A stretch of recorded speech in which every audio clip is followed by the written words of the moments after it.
سب سے پہلا عمل قرآن پاک کے ساتھ تعلق میں اضافہ ہوتا تھا۔ ویسے تو میرے محبوب صلی اللہ علیہ وسلم پورا سال قرآن پاک کے ساتھ جو تعلق رکھتے تھے ہم اس کا اندازہ نہیں لگا سکتے۔ جس ذات پر اللہ رب العزت نے قرآن کو اتارا تھا اس ذات کو قرآن کے ساتھ کیا تعلق ہوگا ہم اس کا تصور بھی نہیں کر سکتے۔ لیکن جب رمضان المبارک کا مہینہ شروع ہو جاتا تھا تو آپ صلی اللہ علیہ وسلم کے تعلق میں اور اضافہ ہو جاتا تھا۔ حضرت عائشہ صدیقہ رضی اللہ تعالی عنہ فرماتی ہیں کہ رمضان المبارک میں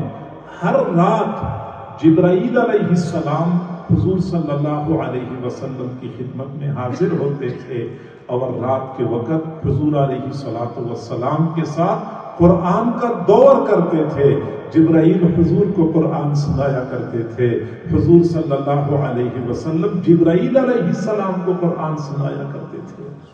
اور یہ پوری رات یہ سلسلہ چلتا رہتا تھا۔ ویسے حضور صلی اللہ علیہ وسلم قرآن پڑھتے تھے،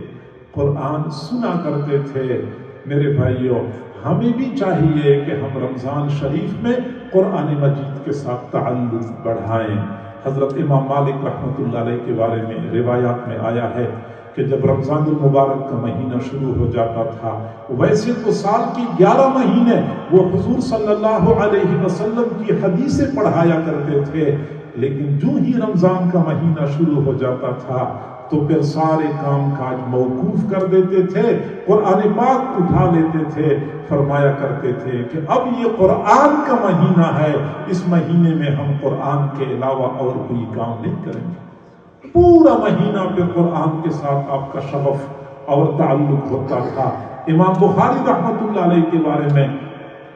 حافظ ابن حجر رحمۃ اللہ علیہ نے فرمایا ہے کہ رمضان المبارک میں 36 مرتبہ قرآن پاک ختم کر دیتے، ایک مرتبہ روزانہ دن رات میں ایک بار قرآن ختم کرتے تھے۔ پورے مہینے میں تراویح میں 3 مرتبہ قرآن ختم کرتے تھے اور 3 مرتبہ قرآن تہجد میں ختم کرتے تھے۔ یوں 36 مرتبہ قرآن پاک ختم کیا کرتے تھے۔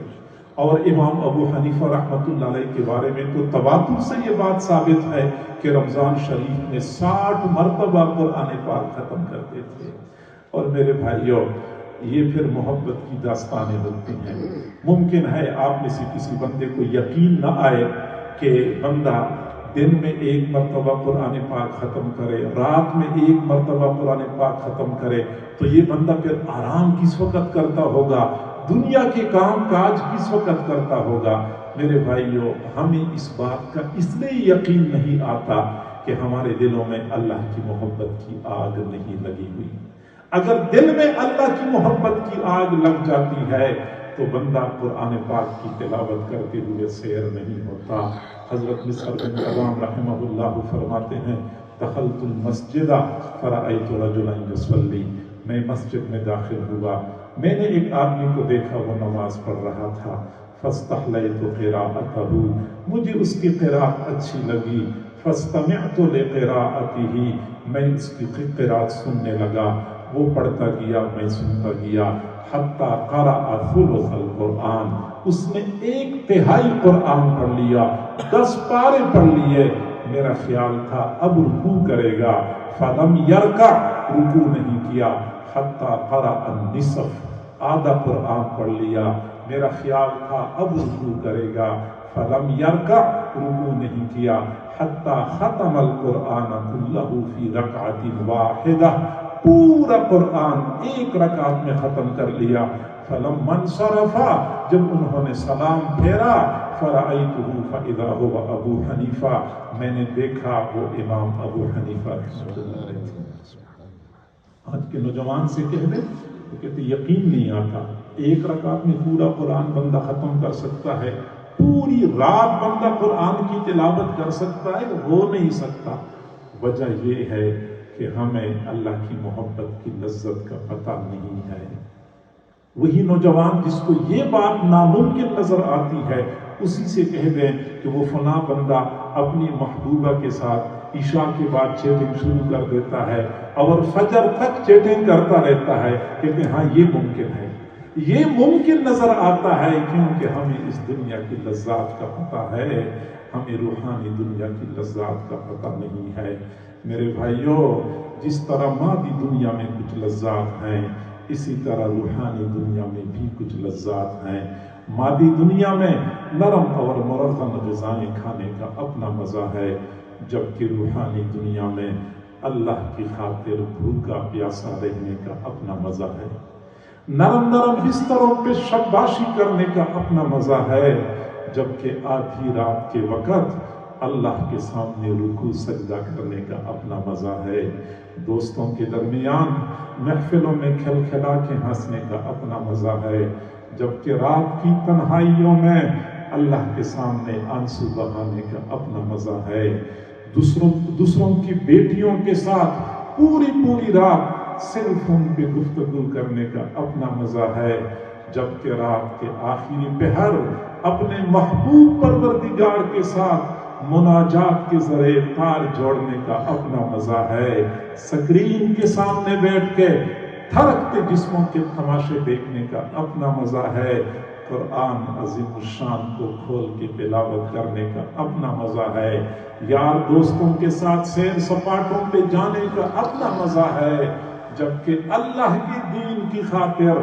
در در کی ٹھوکریں کھانے کا اپنا مزہ ہے۔ مادی دنیا کی اپنی لذات ہیں، روحانی دنیا کی اپنی لذات ہیں، افسوس سے کہنا پڑتا ہے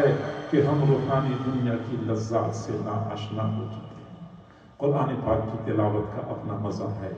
حضور صلی اللہ علیہ وسلم کے ایک صحابی تھے، حضرت ابو موسیٰ اشعری رضی اللہ تعالیٰ عنہ۔ میرے بھائیوں،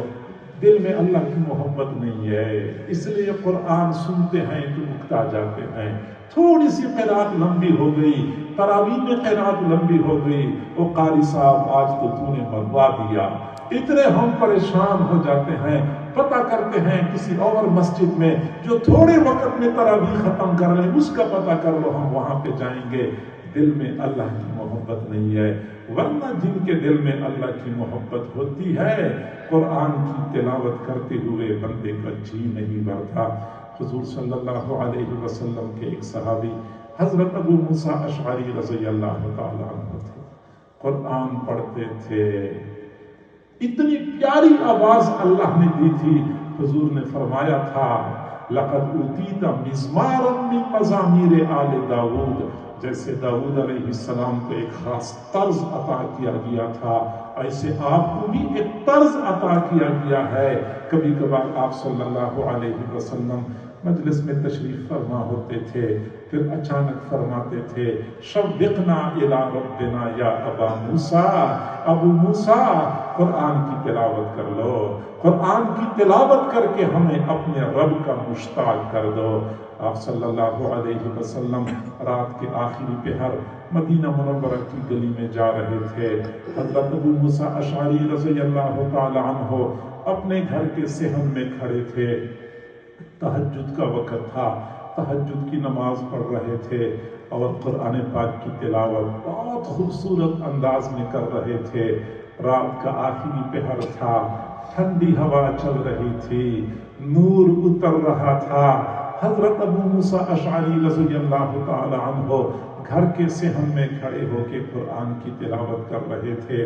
حضور صلی اللہ علیہ وسلم جب ان کے گھر کے سامنے سے گزر رہے تھے، اچانک حضرت ابو موسیٰ اشعری کی تلاوت کی آواز کان مبارک میں پہنچی، وہیں پہ کھڑے ہو گئے، وہیں پہ کھڑے ہو کے قرآن کی تلاوت سننے شروع کر دی۔ حضرت ابو موسیٰ اشعری گھر میں کھڑے ہو کے قرآن کی تلاوت کرتے رہے، آپ صلی اللہ علیہ وسلم گلی میں کھڑے ہو کر قرآن کی تلاوت سنتے رہے۔ کافی دیر تک یہ سلسلہ چلتا رہا، فجر کی اذان کا وقت ہو گیا، حضرت ابو موسیٰ اشعری نے قرآن پاک کی تلاوت موقوف کر دی۔ حضور صلی اللہ علیہ وسلم اپنی مسجد میں تشریف لائے، فجر کی نماز کے بعد ابو موسیٰ اشعری کو فرمایا ابو موسیٰ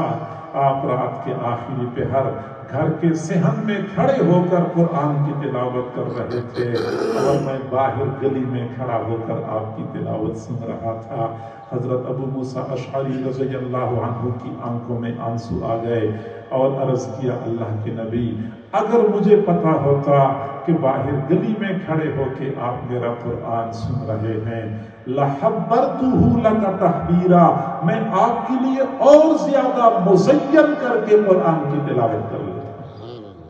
پڑھنے والوں نے پڑھا ہے، سننے والوں نے سنا ہے، لیکن پڑھنے والے تب پڑھ سکتے ہیں